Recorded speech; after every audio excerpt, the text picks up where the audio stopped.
Good morning. Data communication में आज जो हम टॉपिक देखेंगे वो है सर्किट स्विचिंग और मैसेज स्विचिंग। स्विच क्या होता है? स्विच एक ऐसा डिवाइस होता है जिसका कि उपयोग इनकमिंग लिंक को आउटगोइंग लिंक से कनेक्ट करने में किया जाता है। स्विच क्या करता है कि इनकमिंग मैसेज जो उसके पास आता है उसे आउटगोइंग लिंक पे भेजता है। ठीक है। स्विच टेलीकम्युनिकेशन नेटवर्क में बहुत ही इंपॉर्टेंट रोल प्ले करते हैं। ये दो यूजर को एक दूसरे से कम्युनिकेट करने की सुविधा प्रदान करते हैं।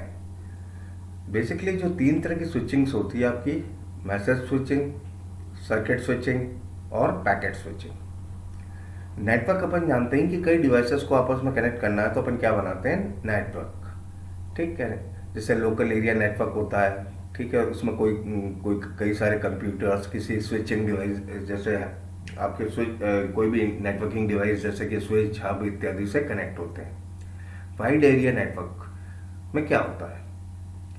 टेलीफोन का जब आविष्कार हुआ तब क्या हुआ कि सर्किट स्विचिंग जो है डोमिनेंट टेक्नोलॉजी थी और बेसिकली किस लिए काम में आती थी? Voice communication. टेलीफोन पे अपन क्या करते हैं?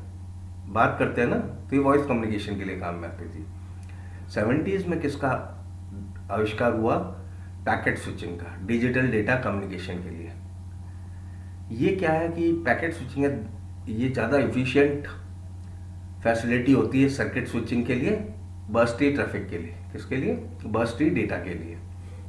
बर्स्टी डेटा मतलब ऐसा डेटा जिसकी स्पीड कम ज़्यादा होती रहती है, इस तरह का डेटा क्या कहलाता है? आपका बर्स्टी डेटा। अब पैकेट स्विचिंग भी दो तरह की होती है। एक तो होती है डेटाग्राम्स जो अपने इंटरनेट में काम में आते हैं, और एक होते हैं वर्चुअल सर्किट्स। पैकेट स्विचिंग में दूसरा क्या होता है? वर्चुअल सर्किट्स, जैसे कि फ्रेम रिले, एटीएम, ये किस में आते हैं? आपके वर्चुअल सर्किट्स में। Switched communication networks. ठीक है। जो लॉन्ग डिस्टेंस ट्रांसमिशन होता है स्टेशंस के बीच में, वो किस पे किया जाता है? Network of switching nodes. जैसे मैं आपके पास कोई मैसेज भेज रहा हूँ तो वो डायरेक्टली मैं आपके पास भेज रहा हूँ तो वो डायरेक्टली आपके पास नहीं आ रहा। बीच में क्या है? कई सारे बीच में स्विचिंग नोड्स हैं, उनके थ्रू होके डेटा आप तक पहुंच रहा है। ठीक है। स्विचिंग नोड्स को डेटा के कंटेंट से कोई मतलब नहीं होता। ठीक है। उनका केवल इतना ही उद्देश्य होता है कि वो स्विचिंग की फैसिलिटी को प्रोवाइड करते हैं, जिससे डेटा क्या होता है? एक नोड से दूसरे नोड तक ट्रांसफर होता है। ठीक है। जब तक कि वो अपने डेस्टिनेशन पे पहुंच नहीं जाता है। ठीक। जो कई सारे नोड्स और कनेक्शंस मिलके क्या बनता है? आपका communication network. Switched communication network में क्या होता है कि जो डेटा नेटवर्क में आता है किसी स्टेशन के थ्रू, वो डेस्टिनेशन को उसको राउटिंग की जाती है। कैसे की जाती है? By switching from node to node. जैसे कि मैं आपसे कम्युनिकेट कर रहा हूँ, मैं इंडिया में बैठा हूँ और आप यूएसए में बैठे हैं, तो डायरेक्ट अपन दोनों के बीच में कोई पाथ नहीं बनेगा। बीच में क्या होंगे? कई सारे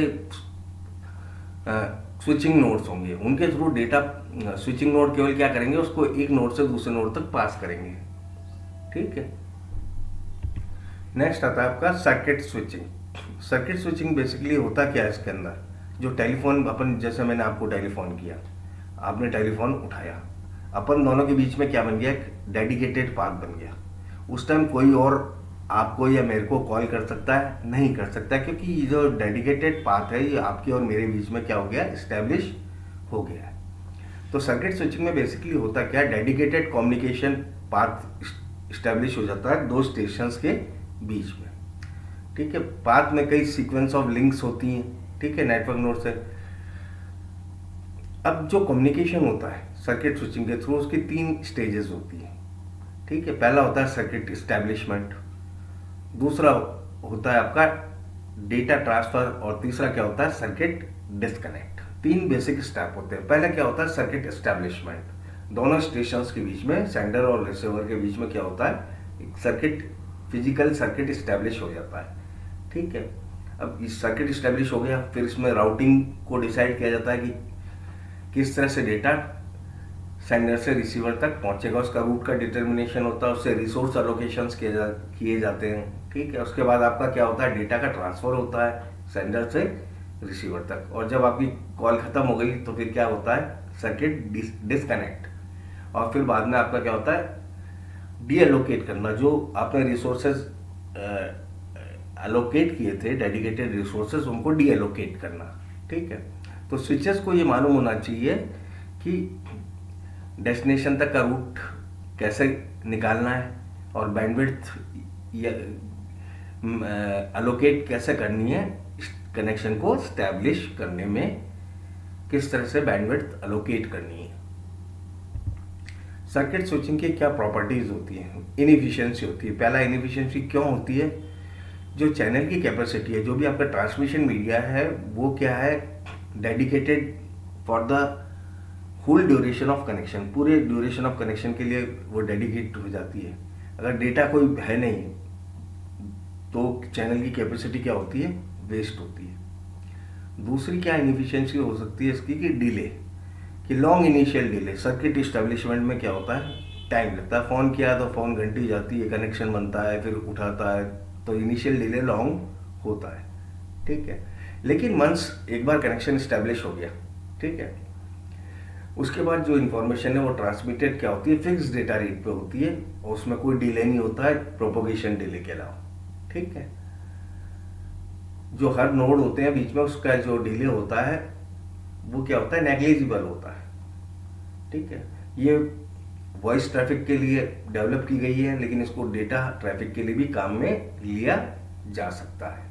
ठीक है, वॉइस कनेक्शन के लिए क्या होता है कि जो रिजल्टिंग सर्किट होता है उसमें क्या होता है, हाई परसेंटेज ऑफ यूटिलाइजेशन। क्यों होता है, क्योंकि या तो आप बोल रहे हो, वॉइस कम्युनिकेशन में क्या होता है, या तो आप फोन पे बात कर रहे हो या सामने वाला बात कर रहा है, तो क्या हाई परसेंटेज ऑफ यूटिलाइजेशन होता है इसका। अब इसके एडवांटेजेस क्या होते हैं सर्किट स्विचिंग के, एक बार कनेक्शन स्टैब्लिश हो गया उसके बाद कम्युनिकेशन क्या होता है, फास्ट होता है और विदाउट एरर होता है। और दूसरी क्या है कि ये हाईली रिलायबल है। इसके कुछ डिसएडवांटेजेस भी होते हैं सर्किट स्विचिंग के। पहला होता है चैनल सेटअप में काफ़ी ओवरहेड आते हैं, काफ़ी। दूसरा ये भी है कि काफ़ी बैंडविड्थ वेस्ट होती है। ठीक है, जब एक आदमी तो बोलता जा रहा है, दूसरा सुन ही रहा है। ठीक है, तो क्या है, काफ़ी चैनल की बैंडविड्थ क्या होती है, वेस्ट होती है। और चैनल जो आपका एस्टेब्लिशमेंट में है उसमें क्या होता है, बहुत टाइम भी कई बार लगता है। अब कुछ प्रॉब्लम्स थी सर्किट स्विचिंग में, इसके कारण कौन सा इन्वेंशन हुआ, पैकेट स्विचिंग का। ठीक है, प्रॉब्लम्स क्या थी सर्किट स्विचिंग में, कि बेसिकली ये वॉइस सर्विस के लिए डिजाइन किया गया था। ठीक है, इसमें रिसोर्सेज किसी एक पर्टिकुलर कॉल के लिए डेडिकेटेड किए जाते थे।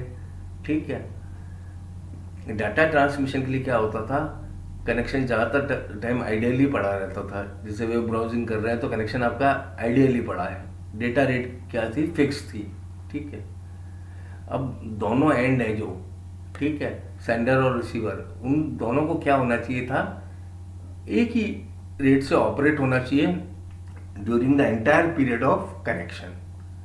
ठीक है, तो ये सब प्रॉब्लम्स आपकी किस में थी, सर्किट स्विचिंग में। इन प्रॉब्लम्स को ओवरकम करने के लिए किसका डेवलपमेंट हुआ, आपका पैकेट स्विचिंग का। ठीक है, पैकेट स्विचिंग जो है वो इस सिद्धांत पे कार्य करता है कि जो बड़े मैसेजेस होते हैं उनको फ्रेगमेंटेड किया जाता है स्मॉल साइज यूनिट्स में, छोटे छोटे टुकड़ों में तोड़ दिया जाता है, और उन टुकड़ों को क्या कहते हैं, पैकेट्स। ठीक है, इसके अंदर क्या किया जाता है कि पैकेट्स को ट्रांसमिट किया जाता है इंस्टीड ऑफ लॉन्ग मैसेजेस। बड़े मैसेज को किसमें तोड़ दिया जाता है, छोटे छोटे टुकड़ों में तोड़ दिया जाता है, और इन टुकड़ों को पैकेट्स कहा जाता है, और इन पैकेट्स को सेंडर से रिसीवर तक ट्रांसमिट किया जाता है। मैसेज स्विचिंग जो होती है उसके अंदर कंप्लीट मैसेज को ट्रांसमिट किया जाता है, लेकिन पैकेट स्विचिंग में बड़े मैसेज को किसमें तोड़ दिया जाता है, छोटे छोटे टुकड़ों में, और इन टुकड़ों को,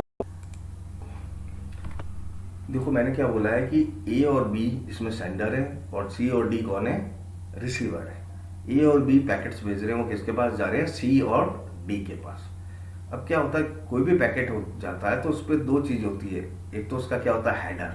हेडर में उसकी एड्रेसिंग इंफॉर्मेशन, एरर कंट्रोल वगैरह इन सब के लिए इंफॉर्मेशन होती है। सोर्स का एड्रेस होता है, डेस्टिनेशन का एड्रेस होता है, और साथ में क्या भेजा जाता है, पेलोड। पेलोड मतलब एक्चुअल डेटा। ठीक है। पैकेट्स को हर नोड्स पे स्टोर किया जाता है और फॉरवर्ड किया जाता है। ठीक है। हर पैकेट में क्या होता है, तो सोर्स एड्रेस होता है और क्या होता है, डेस्टिनेशन एड्रेस होता है। पैकेट स्विचिंग में क्या होता है, ओवरहेड ज़्यादा लगता है। क्यों लगता है कि हर पैकेट को अपने साथ क्या लेके जाना है, एड्रेसेस लेके जाने हैं हेडर्स पे। तो कोई भी पैकेट होता है उसमें क्या क्या चीज़ होती है मैंने बताया भी। एक तो क्या होता है पेलोड, और एक क्या होता है हेडर। जो हेडर होता है उसमें इंफॉर्मेशन होती है जो कि ट्रांसमिशन के लिए यूजफुल होती है, जैसे कि सोर्स का एड्रेस, डेस्टिनेशन का एड्रेस, पैकेट का साइज क्या है, सीक्वेंस नंबर क्या है, और एरर चेकिंग इंफॉर्मेशन। ये सारी इंफॉर्मेशन हेडर में होती है। ठीक है। हेडर में क्या होता है, ओवरहेड इंट्रोड्यूस होते हैं। मतलब ओवरहेड क्या होता है, एडिशनल बिट्स होते हैं जिनको कि भेजा जाना है। ठीक है। तो इसलिए पैकेट के साइज को बहुत छोटा नहीं रखा जाता है। ठीक है। पैकेट स्विचिंग में क्या किया जाता है, हर कंप्यूटर नेटवर्क को क्या करता है, यूनिक नंबर असाइन करता है। ठीक है। पैकेट में क्या होता है, address of the computer that sent it. उस कंप्यूटर का एड्रेस होता है जो उसे भेजता है, और उस कंप्यूटर का एड्रेस होता है जिसके पास इसको भेजना है। ठीक है। ये आवश्यक नहीं है कि सभी पैकेट समान साइज के हों। ठीक है। जो आईपी प्रोटोकॉल होता है वो स्पेसिफाई क्या करता है, maximum size of packets MTU के रूप में, मैक्सिमम ट्रांसमिशन यूनिट्स। ठीक है। जब पैकेट प्राप्त होते हैं, ठीक है, उनको एक साथ रख दिया जाता है कि उसके पहले कि जबकि एप्लीकेशन पैकेट्स को एक्सेस करे। ठीक है। ये सारा प्रोसेस अपन ने कहाँ दिखाया गया है, पिछले डायग्राम में दिखाया गया है कि ए और बी सेंडर है, सी और डी रिसीवर है, और ये भेज रहे हैं। तो पैकेट्स में क्या चीज़ होती है, एक तो हेडर होता है और दूसरा क्या होता है, पेलोड। हेडर में सारी इंफॉर्मेशन होती है, source address, destination address, size, packet और एरर से कंट्रोल के लिए। ठीक है। अब एडवांटेजेस क्या है पैकेट स्विचिंग के, लाइन एफिशिएंसी। ठीक है। जो single node to load link है वो डायनेमिकली शेयर की जा सकती है कई पैकेट से एक साथ। पैकेट्स को क्यू में रखा जा सकता है और उनको फास्ट ट्रांसमिट किया जा सकता है। ठीक है। सर्किट स्विचिंग में क्या होता है, कनेक्शन ब्लॉक हो जाएगा अगर फ्री रिसोर्स की उपलब्धता नहीं है। लेकिन पैकेट स्विचिंग नेटवर्क में क्या होता है, अगर बहुत हैवी ट्रैफिक है पैकेट्स को फिर भी एक्सेप्ट किया जाएगा उसमें, लेकिन क्या हो जाएगा, डिलीवरी डिले हो जाएगी। डिलीवरी थोड़ी क्या हो जाएगी, डिले हो जाएगी। ठीक है। पैकेट स्विचिंग में क्या किया जा सकता है, प्रायोरिटीज को सेट किया जा सकता है कि हायर प्रायोरिटी के पैकेट्स को पहले फॉरवर्ड कर दिया जाएगा। ठीक है। और लोअर प्रायोरिटी के पैकेट्स को बाद में फॉरवर्ड किया जाएगा। ठीक। अब कंपैरिजन करते हैं हम कम्युनिकेशन स्विचिंग टेक्निक्स की, पैकेट स्विचिंग और सर्किट स्विचिंग की। तो क्या है कि पैकेट स्विचिंग में क्या होता है, बैंडविड्थ को डायनामिकली एलोकेट किया जाता है। इसमें क्या होता है, सर्किट स्विचिंग में फिक्स्ड बैंडविड्थ एलोकेशन होती है, वो पूरा कम्युनिकेशन पाथ को यूज करती है। ठीक है। पैकेट स्विचिंग में पैकेट में हेडर होता है, और सर्किट स्विचिंग में ये don't deal with data content and error checking, ये इनमें सर्किट स्विचिंग में नहीं होती है। इस पैकेट स्विचिंग में बेटर बफरिंग सिस्टम होता है। ठीक है। सिस्टम को क्या ऑपरेट किया जा सकता है डिफरेंट बिट रेट्स पे। ठीक है। और इसमें सिंपल बफरिंग होती है। ठीक है। पैकेट स्विचिंग क्या होती है, मोर इकोनॉमिकली होती है क्योंकि कोई डेडिकेटेड सर्किट इस्टेब्लिश नहीं होता है। अब इसमें क्या होता है, डेडिकेटेड पाथ बनता है तो और कोई दूसरा यूज नहीं कर सकता है, तो इसमें कॉस्ट ज़्यादा होती है। ठीक है। पैकेट स्विचिंग में क्या होता है कि पैकेट अगर कोई लॉस्ट हो गया ट्रांसमिशन के दौरान, उसे क्या करना पड़ता है, रीट्रांसमिट करना पड़ता है। ठीक है।